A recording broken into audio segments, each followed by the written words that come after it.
Man Cave Sports back after a lengthy hiatus. A lot of life-changing stuff for a few of us, and don't want to bore you with those gory details, but it's good to see these guys back again to recap the Vikings season, a season that saw them maybe under-deliver from preseason expectations, but close out the season in decent fashion, winning 9 games, finishing with a winning record, winning 5 straight, and getting to see what we have in our future quarterback. And that's where we'll start with Mr. B Naughty. Good to see you, my man. Yes, sir.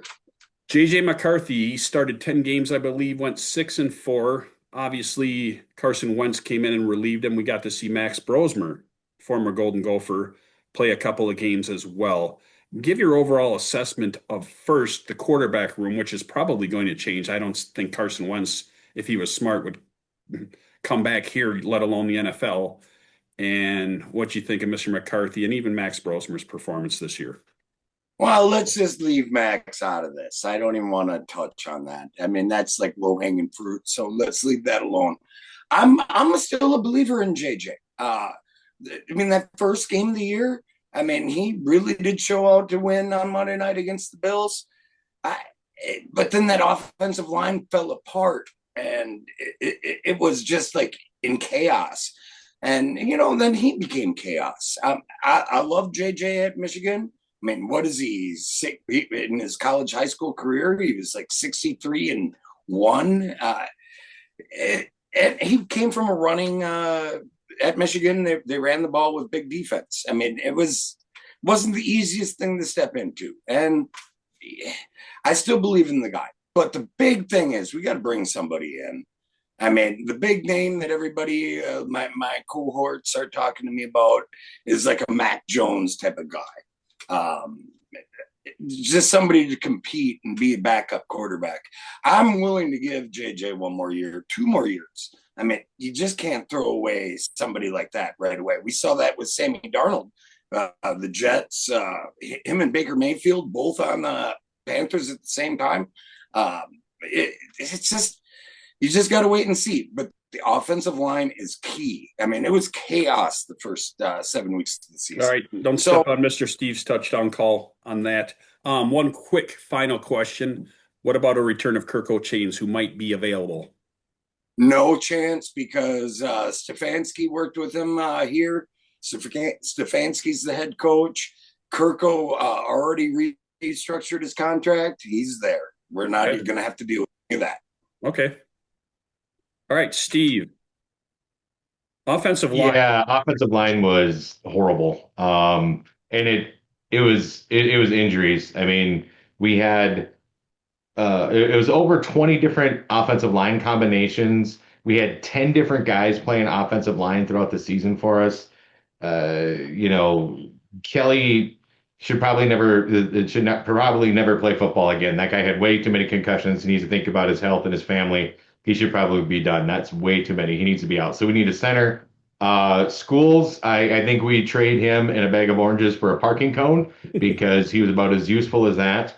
Darisaw, they should have put him on IR a lot sooner, just to let that knee, something in that knee is still getting inflamed when he's trying to play. He could be a generational left tackle. Like he's kind of the heir apparent to Trent Williams, I think, and so we really need to get him relaxed there. Jackson had that wrist injury, but he looks like he could be a good left guard for a long time. So once again, we need to beef up. We need a center. We need a good center, and we need a good swing tackle, somebody who can fill in for when O'Neal. And Neal's going to get dinged up. He's relatively healthy, but he's going to get dinged up. He's a big boy. So we need a swing tackle, and we need a good center, and we need to, I don't know, maybe not give up 26 sacks and 173 pressures in a season. Do you have faith in your GM or our GM? Let's be honest, your GM, um, to draft accordingly and or pick up a free agent signing to address that in the offseason. Yeah, we identified that the interior offensive line was garbage. So we went out and we got Yeah. guys that have been Pro Bowlers before. And on paper, I think we're all feeling pretty positive about the offensive line going into this season. We brought in new center, new right guard. The left guard we looked at was, hey, he was a stud in college, and then we had the bookends of Darisaw O'Neal. On paper, this should have been a really good offensive line. All these different injuries are kind of what derailed us. So I think that we need to, jettison Kelly. We need to go get a good center and go from there. So, I'm just as much confident in what's going to end up on paper this year as it was last year. All right, be naughty. We know Yes, sir. you are a disciple of Mr. Beeflo. Hot off the presses tonight, which of course you knew about because you are an insider. Uh, Beeflo has agreed to come back, granted that he doesn't get a head coaching opportunity, which based on the last few off seasons probably won't happen. So, A, talk about the defensive performance this year, and B, the impending or what looks to be the return of Beeflo. Well, it is the return of Beeflo. I even heard Florio talking about it today earlier. The NFL, there's a czar. There's a guy that I think he makes $48 million a year, Roger Goodell, and the Fat Cats, all the owners, they're all into it together. One thing you don't do, you do not sue the NFL. So it's pretty like clear that Beeflo wasn't going to get a job, and I'm ecstatic to have him back, and you all should be too. I mean, completely. I mean, if we didn't have Beeflo or Durante Jones coming back as our DC, I mean, we'd have to totally put all our draft effort and our free agent effort into like Raheem Morris, like a dream poke, somebody to pull in on that. We'd have to just totally restructure. It's nice to have stability. And going back to point A, I think it's like a stellar year for Beeflo. We started off slow. I mean, Mr. Steve, I heard about it every week. Oh, what do you think about your Beeflo now? Well, once they got healthy, I mean, it became like a snowball going down the hill, getting bigger and bigger and bigger. The last 7 games, no touchdown passes allowed. I mean, Dirty Harry. I mean, he looked like reincarnate. I mean, we frazzled Goff. Dallas Turner. I remember taking crap about Dallas Turner at the beginning of the season. He turned into one of the superstars this year. Yeah, it was a bad draft pick because we moved up. But you know what? When you have a fine defensive coordinator like Steve Spagnuolo, Buddy Ryan, Dick LeBeau, Bill Belichick, they can make chicken salad out of chicken shit, Mr. Steve. Oh, That's all I'll say about that. But Dallas Turner, number SEC Defensive Player of the Year, and we get mad because we moved up for him, and now he's turning out to be as good as advertised. Okay. Where's Big G when you need him? Who, by the way, just texted me and blew it. Big G, you owe us all carbless. We're all getting like a 6-pack, 12-pack, 8-pack. But just finishing off stellar offense or defensive year for Beeflo. He deserves a lifetime contract. The way he finished that off, I mean, he was playing chess while those offensive coordinators were playing checkers.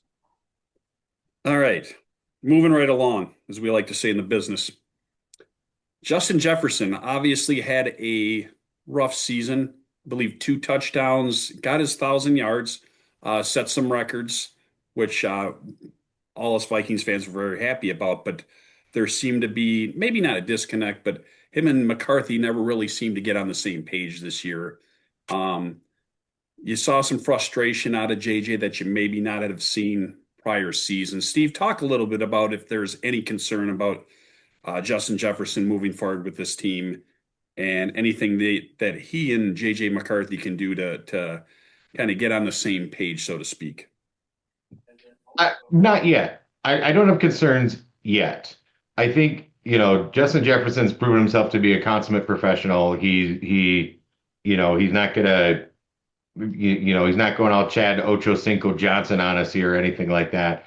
He's not being a diva. He did have a tough season, but I think part of that goes into coaching a little bit as well. But JJ is okay with the kind of the first and second level reads, unless it's a deep out. he struggles with that deeper shot. And so getting the ball to Jefferson sometimes is tricky. I think in the 5 game win streak at the end of the year, we saw that change in which we had Jefferson shorter routes, quicker routes, and we were, where it was much easier for JJ to get him the ball. It was a much quicker, it's either there or it's not read. So I don't think there's anything yet concerning with Jefferson. I think if we get into this next season, we're halfway through the next season and we're still seeing problems like this, and McCarthy doesn't progress anymore, then you're going to see Jefferson, I think, start to squawk because he's 6 years, 7 years, into his career. He's going to want to get a ring, and he should be with his talent. He should be one of the top 5 wide receivers in the NFL of all time. Mr. Zimmer didn't help him by sitting him at the beginning of his rookie year, and this season sure isn't helping that either. Yeah. He sat him one game. Okay. Steve, I'm going to follow up real quick with you just on coaching, which seems to be a source of contention amongst the man cave personalities when it comes to our favorite teams here. But quickly, if you could just talk about the performance from the coaching. We know, we don't have to talk about B-Flow because fucking Ryan does it every show. Let's talk a little bit about KOC and how they closed out the season. I think KOC finally stubbornly moved off of what the offense that he was trying to run before. There was a marked change in how we were going about our offense in that 5 game win streak. Letting the quarterbacks get, doing first and second level reads. Our run game was much better. Part of that had to do with the offensive line as well, but I think there's a heavier reliance on the run game, and there is a ability to work the progression of the maturation of JJ a little bit more in the last 5 games than I think there was at the beginning of the season. Beginning of the season, it looked like the expectation was that we were going to be able to try to run almost the same offense that we did when we had Sam Darnold here, and it just, Yeah. we couldn't do it. KOC was just too stubborn with that. So I think there was a progression there, and I think KOC kind of learned a little bit in his young head coaching career, that, hey, he's got to, you can whisper all you want to those quarterbacks, but if they're not ready to look that far down the field, then you're not going to get it. The one thing I'll say about B-Flow, he's an excellent, excellent defensive coordinator, but this defense has always had the same hole in the second level, middle of the field. That's what cost us last year. All right, let's close this out, gentlemen, on the 2025 Minnesota Vikings season. Brian, what do you view as the main offseason needs? What does Quasi, KOC, and the Wilf family need to do to get this team back to where they've been the past few seasons with the 13, 14 win teams? Well, the biggest thing is we got our B-Flow back because I don't think he's going to get a head coaching job. So, like I said, if we lost him and Durante, we'd totally have to repurpose everything. So leaving that alone and letting B-Flow work his magic, I'm going to agree with Mr. Steve begrudgingly that we need a center, number one. Kelly's never going to play again. No, or should he? He had the big mushroom head on, and he still got like 2 concussions. So that's number one, and that's nothing. Can we get that in free agency? Can we get that in the second, third, or fourth round? Maybe. Backup quarterback to compete with JJ. Max Brosmer, I don't even want to talk about him. He can be a decent number 3. Maybe he can bounce back from everything that's happened. Mac Jones is one name. He's still under contract from the 49ers. I mean, too bad we couldn't get Kirko. Jalen Naylor is going to be an interesting domino. We might need a wide receiver. And per the usual, we need defensive backs.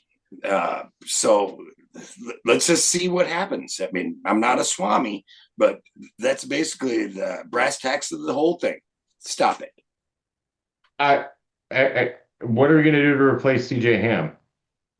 Oh my God, we're done.